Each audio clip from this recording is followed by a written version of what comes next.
ഫെബ്രുവരി 15-നകം Kerala Congress പിളരും Mani group എന്നാണ് ഇപ്പോൾ കിട്ടിക്കൊണ്ടിരിക്കുന്ന ഒരു ന്യൂസ്. ഇതിന് ഉപോത്ബലകമായി ഒരു പ്രവചനം നടത്തുന്ന ഇലക്ഷൻ പ്രവചനം നടത്തുന്ന ഒരു വ്യക്തിയുടെ കൂടി ഒരു ഫേസ്ബുക്ക് പോസ്റ്റ് വന്നിട്ടുണ്ട്. അദ്ദേഹം തോട്ടക്കാടൻ ഗോപാലകൃഷ്ണൻ. അദ്ദേഹം നമ്മുടെ ചാനലിലും രണ്ട് കാര്യങ്ങൾ വന്ന് പറഞ്ഞു. ആ പറഞ്ഞ കാര്യങ്ങളിൽ പഞ്ചായത്ത് തെരഞ്ഞെടുപ്പുമായി ബന്ധപ്പെട്ട കാര്യങ്ങൾ ഒരു 90% കറക്റ്റായിരുന്നു. പിന്നെ 90% കറക്റ്റായിരുന്നു. ഇപ്പോൾ കേരളത്തിലെ തദ്ദേശ സ്വയംഭരണ സ്ഥാപനങ്ങളുടെ എണ്ണം പറഞ്ഞതിൽ അദ്ദേഹം കറക്റ്റായി. പിന്നെ ചെറിയൊരു വ്യത്യാസം വന്നിട്ടുണ്ടായിരുന്നു. അപ്പർ എഡ്ജ് CPM-നാണ് പറഞ്ഞത്, പക്ഷേ കോൺഗ്രസിനായി. അതേസമയം ജില്ലാ പഞ്ചായത്തുകളുടെ കണക്കും തിരുവനന്തപുരത്ത് പിന്നെ ആയിട്ടുള്ള തൂക്ക് സഫ വരുമെന്ന് പറഞ്ഞു. ഇതൊക്കെ കറക്റ്റായിരുന്നു. പിന്നെ അത് മാറിയല്ലോ. പിന്നെ അവിടെ ഒരാളും കൂടി ചേർന്നതുകൊണ്ടാണല്ലോ BJPക്ക് അവസരം കിട്ടിയത്. അല്ലെങ്കിൽ അത് തൂക്ക് സഭയിലോട്ടൊക്കെ പോകുമായിരുന്നു.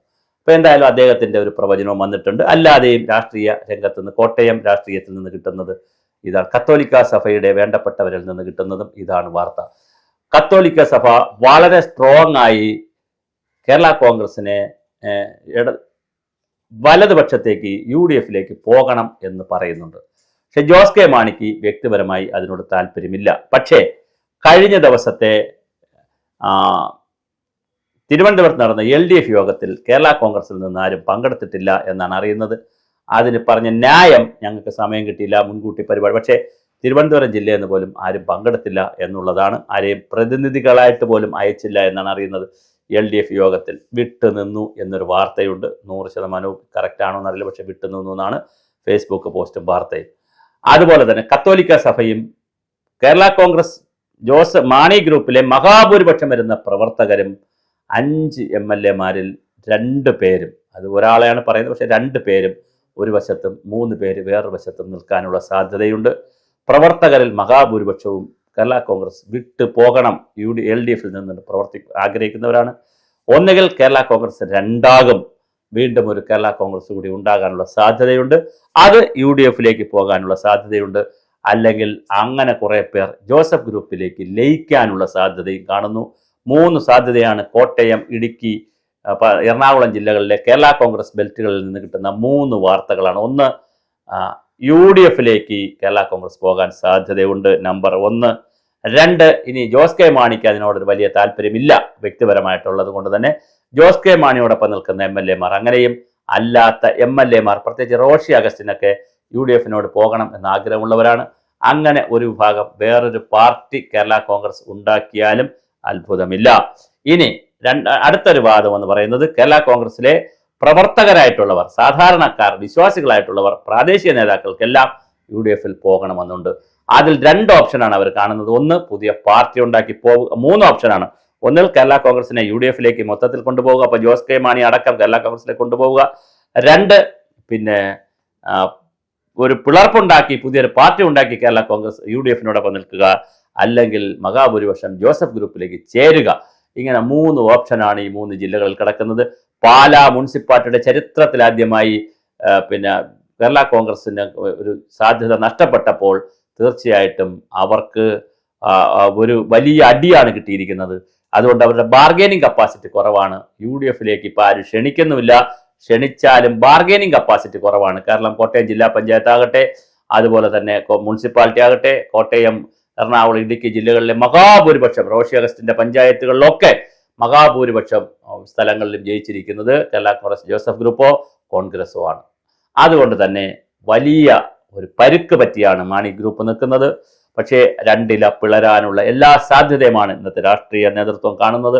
രാഷ്ട്രീയ ചർച്ചകളിലും അത് കാണുന്നു, പ്രവചനത്തിലും അത് വന്നിട്ടുണ്ട്. അതുകൊണ്ട് തന്നെ ഫെബ്രുവരി 15-നകം ഒരു പിളർപ്പ് പ്രതീക്ഷിക്കുന്നു. ഒന്നുകിൽ പാർട്ടി രണ്ടാകും, അല്ലെങ്കിൽ ഒന്നിച്ച് UDF-ലേക്ക് പോകും, അല്ലെങ്കിൽ പ്രവർത്തകർ UDF-ലേക്ക് പോയി പാർട്ടിയിലെ 1-2 MLA-മാർ കൂടെ UDF-ലേക്ക് പോകുന്ന കേരള കോൺഗ്രസ് ജോസഫ് ഗ്രൂപ്പിലേക്ക് ചേരാനും സാധ്യതയുണ്ട്. അങ്ങനെ വ്യത്യസ്തമായ എന്തായാലും ഇന്നത്തെ നിലയിലുള്ള ഒരു കേരള കോൺഗ്രസ് ജോസഫ് മാണി ഗ്രൂപ്പ് LDF-ൽ തുടരാനുള്ള സാധ്യത വളരെ കുറവാണ്. അല്ലെങ്കിൽ അതിന് മറ്റൊരു അവസാന സാധ്യത എന്ന് പറയുന്നത് കത്തോലിക്ക സഭയുമായി ഇപ്പോൾ വെള്ളാപ്പള്ളി നടേശനെയും NSS-ന്റെ സുകുമാരൻ നായരെയൊക്കെ പോക്കറ്റിലാക്കി വെച്ചിരിക്കും പോലെ കത്തോലിക്ക സഭയിലെ പ്രധാനപ്പെട്ട അച്ഛന്മാരുമായിട്ടോ പിതാക്കന്മാരുമായിട്ടോ പിണറായി നേരിട്ട് തന്നെ ഒരു സന്ധി സംഭാഷണം നടത്തി കൂടെ നിർത്തണം. അതിനുള്ള സാധ്യത ഉണ്ടോ എന്നറിയില്ല. അങ്ങനെ സാധ്യത ഉണ്ടെങ്കിൽ തീർച്ചയായിട്ടും ചിലപ്പോൾ വേറൊരു സാധ്യത വരാൻ നമുക്ക് നോക്കാം. പക്ഷെ എന്തായാലും കത്തോലിക്ക സഭ വളരെ ഗൗരവമായിട്ടാണ് ഇത് UDF-ലേക്ക് പോകണം എന്ന് പറയുന്നത്. അണികളും നല്ലൊരു ഭാഗം UDF-ലേക്ക് പോകണം എന്ന് പറയുന്ന വിഭാഗക്കാരാണ്. നേതാക്കളിൽ ഞാൻ പറഞ്ഞു 3-2 എന്ന് പറയുന്ന ഒരു ഫോർമുലയിലാണ് ഇപ്പോൾ നിൽക്കുന്നത്. 2 പേർക്ക് പോകണമെന്നും 3 പേർക്ക് ഇതിൽ തന്നെ തുടരണമെന്നും, അത് 4-1 ആയാലും വിഷയമില്ല, അങ്ങനെ നിൽക്കുന്ന ഒരു സാഹചര്യമാണ് കേരള കോൺഗ്രസിനെ സംബന്ധിച്ചുള്ളത്. പിളരാനുള്ള എല്ലാ സാധ്യതയുമാണ് കാണുന്നത്. പിളർന്ന് ഒരു ഭക്ഷണം UDF-നോടൊപ്പം പോകും. അതിന് UDF എടുത്തില്ലെങ്കിൽ എന്തെന്നുള്ളതാണ് അതൊരു ചോദ്യമുണ്ട്. UDF ഒരുപക്ഷെ എടുക്കാൻ സാധ്യതയില്ല എന്ന് വരുന്നു വിചാരിക്കുക. കാരണം പാലായിൽ തോറ്റു, കോട്ടയം ജില്ലയിൽ തോറ്റു. അപ്പോൾ ഒരു ബലപേശൽ ശക്തി കുറവായതുകൊണ്ട് UDF എടുത്തില്ലെങ്കിൽ NDA ആണ് അടുത്ത ലക്ഷ്യം. അങ്ങനെ NDA പോവുകയാണെങ്കിൽ, മാണി ഒന്നിച്ച് NDA പോവുകയാണെങ്കിൽ, അതായത് ജോസ് കെ മാണി മൊത്തത്തിൽ NDA പോവുകയാണെങ്കിൽ ജോസ് കെ മാണിയെ കേന്ദ്രമന്ത്രിയാക്കും. അങ്ങനെയും ഒരു ഫോർമുല കോട്ടയത്ത് കേൾക്കുന്നു. അപ്പോൾ ജോസ് കെ മാണിയെ NDAയിൽ കൊണ്ടുപോവുക, ജോസ് കെ മാണിയെ കേന്ദ്ര സഹമന്ത്രിയാക്കുക, അതിലൂടെ ക്രിസ്ത്യാനികളെ മുഴുവനായി ഹോൾസെയിലായി BJPയും NDAയുമായിട്ട് നിർത്തുക എന്നുള്ള ഒരു ചർച്ച നടക്കുന്നു. അപ്പോൾ പക്ഷേ ഒരു പ്രധാന പ്രശ്നം വരുന്നത്, കുറേ പ്രവർത്തകരെങ്കിലും ജോസഫ് ഗ്രൂപ്പിൽ BJP വിരുദ്ധരായിട്ടുള്ള ക്രിസ്ത്യാനികളായിട്ടുള്ളവർ ജോസഫ് ഗ്രൂപ്പിലേക്ക് ചേക്കേറാൻ സാധ്യതയുണ്ട്. അപ്പോൾ UDF-ന്റെയും ജോസഫ് ഗ്രൂപ്പിന്റെയും വസന്തകാലമാണ് വരാൻ പോകുന്നത്. NDAയുടെയും UDF-ന്റെയും വസന്തകാലമാണ് മാറുമോ, അതോ LDF-ന്റെ കഷ്ടകാലം എങ്ങനെ വന്നാലും കൂനിന്മേൽ കുരു എന്ന് പറഞ്ഞ പോലെ ഒന്നുകിൽ അവർ NDAയിലേക്ക് അല്ലെങ്കിൽ കോൺഗ്രസ് പാളയത്തിലേക്ക് പോകാനുള്ള എല്ലാ സാധ്യതയുമായി കാണുന്നത്. ഇന്നത്തെ നിലയിൽ ഇതേ രൂപത്തിൽ കേരള കോൺഗ്രസ് തെരഞ്ഞെടുപ്പിൽ നിൽക്കാനുള്ള സാധ്യത വളരെ കുറവാണ്. കാരണം ഞാൻ പറഞ്ഞു, പ്രവർത്തകരുടെ സമ്മർദ്ദം, MLA-മാരുടെ സമ്മർദ്ദം, കത്തോലിക്ക സഭകളുടെ സമ്മർദ്ദം, ഇത് 3 സമ്മർദ്ദവും ഉള്ളതുകൊണ്ട് ജോസ് കെ മാണിക്ക് അങ്ങനെ പിടിച്ചു നിൽക്കാൻ കഴിയില്ല. അത്ഭുതങ്ങളൊന്നും കാണിക്കാനുള്ള സമയവുമില്ല. കാരണം ഒരു 5-6 മാസത്തിന് സമയവുമില്ല. ഇതിനിടയിൽ കൂടുതൽ പ്രതിസന്ധിയിലേക്കും സമ്മർദ്ദത്തിലേക്കുമാണ് ഇടതുപക്ഷ മുന്നണി പോയിക്കൊണ്ടിരിക്കുന്നത്. CPI CPM സംഘർഷം തന്നെ വലിയ തോതിൽ മാറിക്കഴിഞ്ഞു. ബിനോയ് വിശ്വത്തെ ഒറ്റപ്പെടുത്തുന്ന രീതിയിൽ മുഖ്യമന്ത്രി വരെ സംസാരിച്ചു കഴിഞ്ഞു. വെള്ളാപ്പള്ളിക്ക് ലൈസൻസ് കൊടുത്തു കഴിഞ്ഞു. വേണമെങ്കിൽ വീണ്ടും ബിനോയ് വിശ്വത്തെ തെറി പറഞ്ഞോളാൻ ചതിയൻ ചന്തു എന്ന് വിളിച്ചു, ഇനി തച്ചോളി ഉദയനെന്നോ എന്ത് വേണോ, കാദർ ഫായെന്നോ എന്തും വിളിക്കാൻ ലൈസൻസ് വെള്ളാപ്പള്ളി നടേശൻ അവർക്ക് കിട്ടിയിട്ടുണ്ട്. അത് അദ്ദേഹം പ്രയോജനപ്പെടുത്തും. അദ്ദേഹത്തിന് നാവിന് ഒരു കാരണവശാലും ലൈസൻസോ അല്ലെങ്കിൽ നിയന്ത്രണമുള്ള ആളല്ല. സരസ്വതി കടാക്ഷം നന്നായുള്ള ആളാണ്. അപ്പോൾ അദ്ദേഹം നന്നായി ഇനിയും ചാനലുകളുടെ മുന്നിൽ വരും. സ്വാഭാവികമായിട്ട് ബിനോയ് വിശ്വത്തെ അദ്ദേഹം നന്നായി വർത്താനം പറയും. അതിനുള്ളൊരു ഗുഡ് മുക്ക് അല്ലെങ്കിൽ അതിനുള്ളൊരു മാർക്കിടൽ വെള്ളാപ്പള്ളി നമ്മുടെ മുഖ്യമന്ത്രി ചെയ്തിട്ടുണ്ട്. അപ്പോൾ തീർച്ചയായിട്ടും എൻ്റെ കാറിൽ കയറ്റുമെന്നൊക്കെ പറഞ്ഞ് അതൊക്കെ ശരിക്കും പറഞ്ഞാൽ ബിനോയ് വിശ്വത്തെ പരിഹസിക്കുന്നതിന് തുല്യമാണ്. എന്തിനാണ് ആട്ടും തുപ്പും കേട്ട് LDF-ൽ CPI തുടരുന്നതെന്ന് ചോദിച്ചാൽ എനിക്കറിയില്ല. വേറെ എന്തെങ്കിലും മാർഗമില്ലാത്തതുകൊണ്ടാണോ, എന്തിനാണ് ഇങ്ങനെ നിൽക്കുന്നതെന്ന് അവർക്ക് പോലും ഒരു പിടിയില്ല. അവരുടെ ഇടയിലും ഒരു ആഭ്യന്തര കലാപം ഉണ്ടായിട്ടുണ്ട്. അതും തെരഞ്ഞെടുപ്പിനെ നന്നായി ബാധിക്കാനുള്ള സാധ്യതയുണ്ട്. അതുകൊണ്ട് തന്നെ UDF-ന്റെ നല്ല കാലം വരുന്നു. LDF സംബന്ധിച്ചിടത്തോളം ഗുളിക കാലമാണ്.